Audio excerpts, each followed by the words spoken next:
हेलीवेट तो हम लोग कर रहे थे गवर्नमेंट एग्ज़ाम्स के लिए दिल्ली सल्तनत कंप्लीट और स्टार्ट करते हैं अपना चैप्टर बिना किसी देरी के। और जो दिल्ली सल्तनत है ये हम लोग पार्ट्स में निपटाएंगे। और मैं आपको थोड़े बहुत अपने कोर्सेज़ के बारे में बता दूं कि हम लोग एंशिएंट हिस्ट्री कंप्लीट कर चुके हैं और मेडिवल हिस्ट्री के बहुत सारे पार्ट कंप्लीट कर चुके हैं, जैसे विजयनगर एम्पायर वगैरह हुआ, ये सब कंप्लीट हो चुके हैं। और आज हम लोग बात करेंगे दिल्ली सल्तनत के बारे में। तो दिल्ली सल्तनत की बात करें तो उसका जो टाइम पीरियड है वो है 1206 से लेकर 1526 तक। 1206 में क्या होगा कि जो हमारे कौन है, कुतुबुद्दीन ऐबक है, वो वहाँ पे आके बस्ती बसा लेंगे अपनी, और 1526 में लोधी को हराकर मुगल्स अपनी स्थापना कर देंगे इंडिया के अंदर। और स्टार्ट करते हैं अपना चैप्टर। और हम लोग बात करें कि जो दिल्ली सल्तनत है, इसमें अलग अलग राजवंशों ने राज किया है, जैसे कि हमारी मालमुक डायनेस्टी हुई या फिर स्लेव डायनेस्टी हुई, जिनका टाइम पीरियड 1206 से लेकर 1290 तक था। तो कुतुबुद्दीन ऐबक ऐबक के बारे में पढ़ेंगे। इसमें खिलजी डायनेस्टी के बारे में अलाउद्दीन खिलजी, खरजो परचम बुलंद रहे, ऐसा वो कुछ कहते हैं, उनके बारे में पढ़ेंगे। तो इनका टाइम पीरियड ज़्यादा बड़ा नहीं था, 1290 से लेकर 1320 तक था।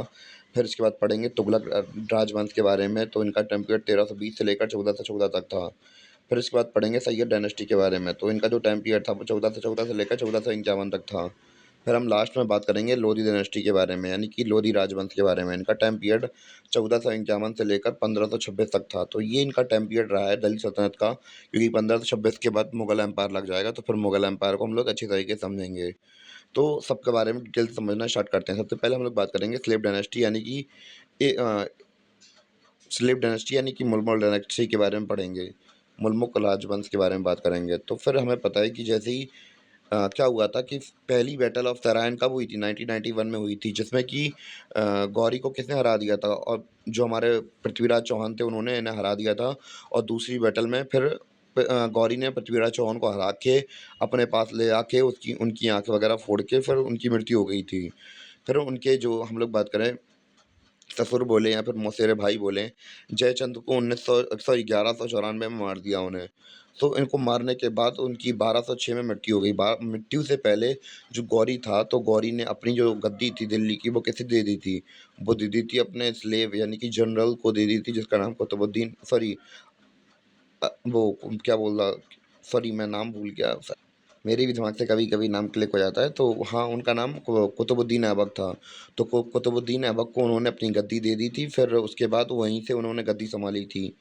तो वही सारा सीन चल रहा था। तो हम लोग बात करें, इस जो राजवंश है इसे इबरी डायनेस्टी भी कहते हैं। क्यों कहते हैं? इसके बारे में थोड़ा हम लोग बात करते हैं। इसे इलबरी डायनेस्टी इसलिए इस वजह से भी कहते हैं, क्योंकि इस राजवंश में जितने भी लोग हैं, ऐबक को छोड़कर, कुतुबुद्दीन ऐबक को छोड़कर, ये सभी के सभी इलबरी डायनेस्टी से यानी कि इलबरी कबीले से बिलॉन्ग करते हैं, जो कि तर्क का था। इस वजह से इसे इलबरी डायनेस्टी भी कहते हैं।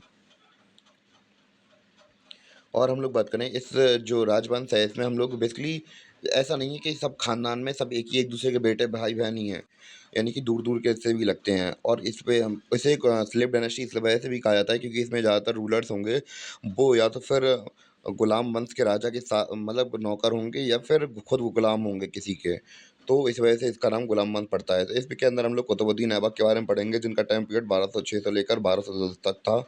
और फिर इनके बेटे आएँगे आराम शाह। तो इनका कुछ ज़्यादा टाइम पीरियड है नहीं और कुछ ख़ास किया भी नहीं इन्होंने। इस वजह से इनके बारे में ज़्यादा कुछ पढ़ेंगे नहीं। फिर इसके बाद इनके जीजा आएँगे, किसके? आराम शाह के जीजा, और कुतुबुद्दीन ऐबक के दामाद आएँगे इल्तुतमिश। और इनका जो टाइम पीरियड वो है 1211 से लेकर 1236 तक। ज़्यादा टाइम पीरियड है भी नहीं इनका। फिर इनके बाद इनकी बेटी आएँगी रज़िया सुल्तान के बारे में। दिल्ली सल्तनत की पहली और आखिरी महिला शासक कौन थी? रज़िया सुल्ताना या फिर रज़िया सुल्तान। तो इनका जो टाइम पीरियड था वो 1236 से लेकर 1240 तक था। और फिर इसके बाद इनके भाइयों ने थोड़ा बहुत राज किया। फिर इनके भाई साहब सबसे खतरनाक आदमी गयासुद्दीन बलवान, बहुत खतरनाक आदमी है। इनका टाइम पीरियड 1240 से लेकर 1226 तक था। तो बस इस डायनेस्टी के अंदर इतने ही रूलर्स पढ़ेंगे हम लोग, ज़्यादा कुछ है भी नहीं इस रूलर डायनेस्टी के अंदर। फिर अब हम लोग बात करते हैं किनके बारे में? कुतुबुद्दीन ऐबक के बारे में। तो ओरिजिनली स्लेव, तो बेसिकली स्टार्टिंग में ये क्या थे? एक स्लेव थे। और हम लोग बात करें कि ये क्या इन्होंने लॉयल सर्विस दी किसे? मोहम्मद गौरी को। तो फिर गौरी के एक तरीके से कहा जाए तो जनरल बन गए थे बाद में ये, मतलब जे जनरल एज तौर पर कैसे आर्मी चीफ बन गए थे, यानी कि उसकी बड़ी बड़ी से उसने अपनी जो सेनाएं थी उसे अलग अलग जनरल्स में बांट दिया था। और उसी मतलब सेना को ये संभालते थे कुतुबुद्दीन ऐबक। और इसके मरने के बाद जो कुतुबुद्दीन था उसने मतलब अपने आप को राजा घोषित कर लिया था और उसने दे दिया था इन्हें दिल्ली वगैरह। और इन्होंने अपनी जो स्लेव डायनेस्टी थी वो उसकी फाउंडेशन रखी थी। और उस समय पर हम लोग बात करें लाहौर एंड लेटर दिल्ली, फिर पहले मतलब लाहौर कैपिटल थी, बाद में इसने इसकी कैपिटल दिल्ली हो गई थी। और इनका नाम लखवक्शवी नाम है, क्यों? क्योंकि भैया ये आई थिंक मुझे ध्यान है कि मैंने एक बार हिस्ट्री बुक में पढ़ा था कि ये खिड़की पे खड़े होके सोनों की असरफियाँ मतलब फेंकते वगैरह थे लोगों को, मतलब हेल्प करते थे, काफ़ी जनरस व्यक्ति थे। और इनकी जो मृत्यु थी, अगर मृत्यु के बारे में इसमें लिखा तो नहीं है, मैं आपको बता दूं कि इनकी मृत्यु कैसे हुई थी। इनकी मृत्यु पोलो खेलते हुए हुई थी, यानी कि पोलो चौगान बोलते थे उस समय पर। तो चौगान खेलते हुए इनकी मृत्यु हुई थी, जो कि आज के समय पे आप लोग पोलो वगैरह देखते होंगे, तो वो खेलते हुए इनकी मृत्यु हो गई थी। और ये मैप में ये हमारा लाहौर रहा, फिर इनकी कैपिटल दिल्ली शिफ्ट हो गई थी। हम लोग बात करेंगे कुतुबुद्दीन ऐबक के बारे में और थोड़ी मेन चीज़ों के बारे में। और क्या खास बात थी कुतुबुद्दीन ऐबक के बारे में, तो इन्होंने दो मस्जिदें बनवाई हैं, जिसमें हम लोग बात करें कुवैत उल इस्लाम एट दिल्ली मतलब दिल्ली बनवाई है, और दूसरा बनाई है अढ़ाई का झोपड़ा अजमेर में। और हम लोग बात करें कि इन्होंने अपनी मतलब कुतुबुद्दीन में जो कुतुब मीनार है उसकी कंस्ट्रक्शन मतलब शुरुआत करवाई थी किसने? अपने गुरु के सम्मान में, जो कि फेमस सूफी सेंट थे जिनका नाम ख्वाजा कुतुबुद्दीन बख्तियार खिलजी काकी था। तो जैसे कि हमने इनका नाम देखा, तो अब बहुत से लोग ये सोचते होंगे कि इन्होंने अपने नाम पर कुतुब मीनार बनवाई थी, तो ऐसा नहीं था। इन्होंने अपने गुरु के नाम पे जो कुतुब मीनार थी वो बनाना स्टार्ट करवाया था। और हम लोग बात करें कि जैसे कि अगर इमेज की बात करें, तो ये रहा हमारा क्या वो Kuwait sorry Kuwait ul Islam मस्जिद दिल्ली की ये है, ये रही मस्जिद। और दूसरा है हमारा ये अढ़ाई दिन का झोपड़ा मस्जिद। और ये रही हमारी कुतुब मीनार। तो ये नीचे वाला पोर्शन इन्होंने बनवाया था, बाकी आगे वाले शासकों ने बनवाया था।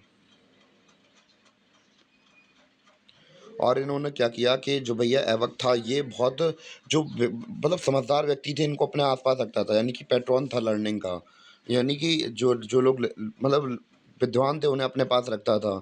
और इसने बहुत सारे राइटर्स को अपने यहाँ पे दरबार में रखा हुआ था, जैसे कि हसन उल निज़ामी, जो कि ऑथर हैं किसके, ताज उल मिज़ार के। और फ़रुद्दीन जो ऑथर हैं तारीख़ मुबारक शाही के। और he fell from the horse while playing chaugan and died.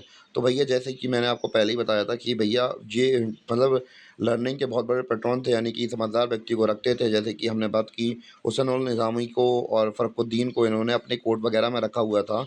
और जो पोलो होता है यानी कि चौगान होता है, उसे खेलते हुए ये दुनिया से रुखसत हो गए थे। फिर इनके बाद आएंगे इनके बेटे आराम शाह। इनके बारे में ज़्यादा कुछ है नहीं, तो बस यही है कि after Qutubuddin death his son Aram Shah succeeded him. आराम शाह प्रूव क्वाइट इनकम्पिटेंट, यानी कि मतलब असमर्थ या फिर अयोग्य साबित हुए थे। यानी कि पिता की मृत्यु के बाद इनके बेटे को क्या मिल गया, सिंहासन मिल गया, पर ये काबिल नहीं थे। Some of the nobles rose to the occasions and invited Aibak son in law and governor of Badaun Iltutmish to ascend the throne. He disposed Aram Shah and secure the throne for himself. तो कुछ नहीं था, इनके गवर्नर्स नॉबल्स वगैरह ने कहा, इनके जिया जी को बुलाया, ऐबक के दामाद को बुलाया जो कि गवर्नर थे कहाँ के, बदायूं के, इल्तुतमिश को बुलाया, और उसने इनकी गद्दी छीन ली और आराम शाह को हटा दिया गद्दी से, और खुद राजा बन गया। यानी कि जिया ने साले को हटा दिया और कहने लगे आओ बेटा तुम्हारी बहन तो ले ली हमने, सिंहासन भी ले रहे हैं। तो मतलब मैं मजाक नहीं उड़ा रहा, पर मैं बता रहा हूँ कि हाँ बहन से शादी भी हो गई थी इनकी, और इनका सिंहासन भी ले लिया इन्होंने। ये रहा बदायूं जो दिल्ली से थोड़ी दूरी पर है। तो ये मैपिंग वाला वर्क हमारा कंप्लीट हो गया। दिल्ली से बदायूं इतनी दूरी पर, तो उन्होंने बुलाया और अपनी गद्दी छीन ली इन्होंने। हम लोग बात करेंगे इल्तुतमिश के बारे में। तो बारी थी हमारे इल्तुतमिश की। तो इल्तुतमिश का जो राजकाल था वो 1211 से लेकर 1236 तक था। और हम लोग बात करें ये सबसे महान राजा हैं स्लेव डायनेस्टी के। और इन्हें कहा जाता है कि इन्होंने ही जो टर्किश कॉन्क्वेस्ट था मतलब इस्टेब्लिश कराया था, मतलब जो टर्किश एम्पायर था उसको यही इन्हीं ने ही इस्टेब्लिश करवाया था, क्योंकि ये भैया तर्क का टाइप से बिलोंग करते थे और सबसे पावरफुल रूलर यही माने जाते हैं। और हम लोग बात करें इन्होंने फिर से दिल्ली को कैपिटल बनाया था, क्योंकि जो आराम साहब जो कुतुबुद्दीन ऐबक के बेटे थे उन्होंने फिर से लाहौर वगैरह में कुछ शिफ्ट वगैरह कर दिया, तो फिर उन्होंने दिल्ली को दोबारा कैपिटल बनाया। और इल्तुतमिश के स्टार्टिंग के रीजन में इन्होंने क्या बनाई, first consolidating his position by suppressing the revolt of ambitious novel. यानी कि नॉवेल्स वगैरह होते थे, तो वो कोई भी अगर अगर हम लोग बात करें कि चाहे प्रिंस हो या फिर दूसरे पॉलिटिकल किताब हो, पॉलिटिकल फिलोसोफर्स रहे हों हमारे, सब ने कहा है कि भैया कि जिन्हें सत्ता चाहिए होती है वो सत्ता के आसपास ही मंडराते रहते हैं। तो फिर वही रहता है कि आप लोगों ने पुरानी डायनेस्टीज़ या राजाओं के बारे में पढ़ा होगा कि उनके जो राजा होते हैं या मंत्री होते हैं, वही राजा को निपटा देते हैं और बाद में गद्दी हथिया लेते हैं। तो यही सीन हमें यहाँ पे भी देखने को मिल रहा था। तो भैया इन्होंने अपने नॉवेल्स को दबा दिया, विद्रोह जो भी हो रहा था उसको दबाया और फिर अपनी जो पोजीशन थी उसे कंसोलिडेट किया, नहीं पक्का किया। और 1215 में क्या हुआ कि इन्होंने जो हम लोग बात करें गौरी ने कहाँ पे गौरी गजनी का रूलर था कौन? यलगौज सॉरी यलदौज। ये कौन थे हमारे? यलदौज कौन थे? हमारे गजनी के रूलर थे। तो जैसे ही गौरी की मृत्यु हुई थी उसके बाद यलदौज वहाँ के राजा बन गया था। तो फिर क्या हुआ कि इन्होंने उनको जाके हरा दिया और वहाँ पे मतलब खुद को इंडिपेंडेंट रूलर घोषित कर लिया इन्होंने अपने आप को। और इन्होंने जो राजपूत थे उनके खिलाफ भी एक्सपेडिशन की, यानी कि उनके खिलाफ युद्ध वगैरह छेड़ दिया कि कहाँ-कहाँ के राजाओं के साथ? रणथंभौर, जालौर, ग्वालियर, अजमेर एंड मालवा। और मैं बता दूँ ग्वालियर में उस समय पे सिंधिया वगैरह थे ही नहीं उस समय पर, उस समय पर दूसरे हिंदू रूलर्स वगैरह राज कर रहे थे। तो ये सारा सीन चल रहा था। और क्या हुआ कि 1221 में क्या हुआ कि during the this his period Mongols के जो लीडर थे चंगेज़ खान, तो वो इंडिया भर में मतलब पहली बार इंडिया में आए। तो इंडिया में आए तो वो किस लिए आए थे? तो जो ख्वारिज़्म था वहाँ के जो राजा वगैरह थे, तो कौन थे? शाह जलालुद्दीन मंगोबर्नी। तो वो बेसिकली ये भाग रहे थे किससे? चंगेज़ खान से। चंगेज़ खान इनका पीछा करते-करते आ गए इंडिया में और चंगेज़ खान ने धमकी दी कि भैया अगर तुमने इसे शेल्टर दिया या फिर हमें वापस नहीं किया, हम तुम्हें जिंदा नहीं छोड़ेंगे, हम दिल्ली को तबाह कर देंगे। तो फिर इन्होंने उनकी बात मान ली और जलालुद्दीन को जगह नहीं दी और उन्हें हटा दिया यहाँ से। इस वजह से इन्होंने ऐसे करके अपनी दिल्ली को बचा लिया। तो ये रहा उज़्बेकिस्तान और ये रहा ख्वारिज़्म, और यहाँ से वो भाग के आए थे इंडिया में। ये सीन था उस समय का। हम लोग बात करेंगे और इन्होंने जो अपनी अथॉरिटी थी वो किससे रिकॉग्नाइज करवाई थी? खलीफा से, खलीफा ऑफ बगदाद। तो और हम लोग बात करें कि जो खलीफा होते हैं आपको पता होगा कि इस्लामिक में इन्हें एक तरीके से राजा वगैरह माना जाता है या फिर संत माना जाता है। तो आप लोग को उनकी अथॉरिटी बहुत बड़ी होती थी। आप लोगों को अगर पता हो तो जो खिलाफत मूवमेंट वगैरह हुआ था तो उनकी अथॉरिटी ख़त्म कर दी गई थी। अगर आप लोगों ने हिस्ट्री वगैरह पढ़ी है तो मॉडर्न हिस्ट्री पढ़ी है तो उसमें आपको बताया जाएगा ये सब चीज़ें।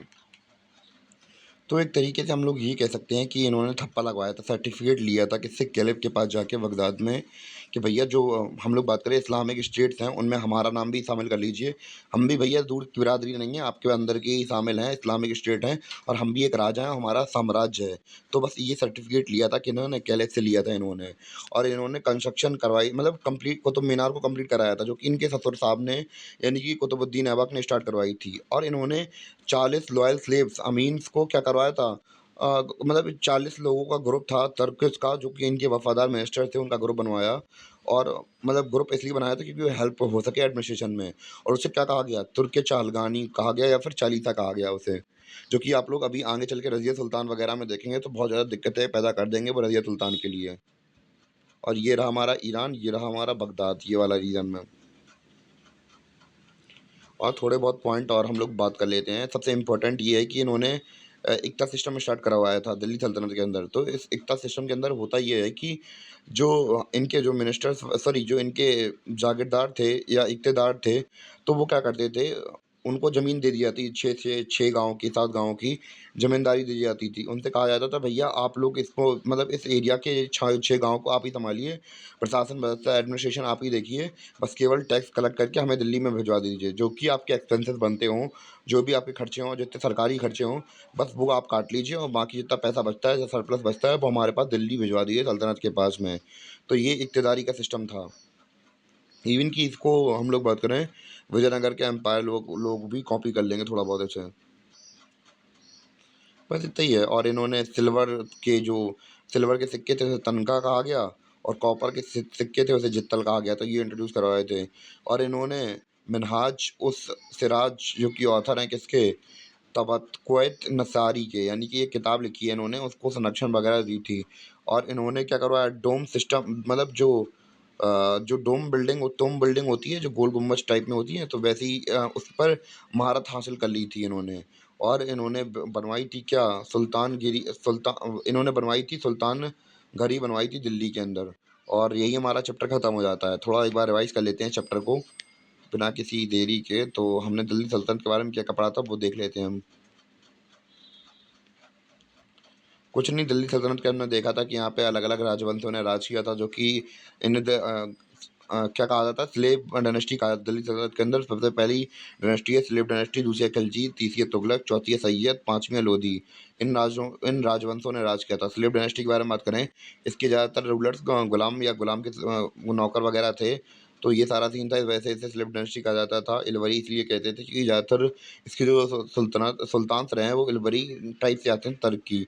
इसके अंदर 4 राजाओं के बारे में पढ़ा था, कुतुबुद्दीन ऐबक, आराम शाह, इल्तुतमिश, रज़िया सुल्तान, गयासुद्दीन बलबन। फिर इसके बाद हम लोग बात करेंगे कुतुबुद्दीन ऐबक के बारे में। बात की थी इनके बारे में, कैसे-कैसे इन्होंने एस्टेब्लिशमेंट की थी अपनी, और कैसे-कैसे कैपिटल वगैरह चेंज की थी, और लाख वक़्त बुलाते थे इन्हें।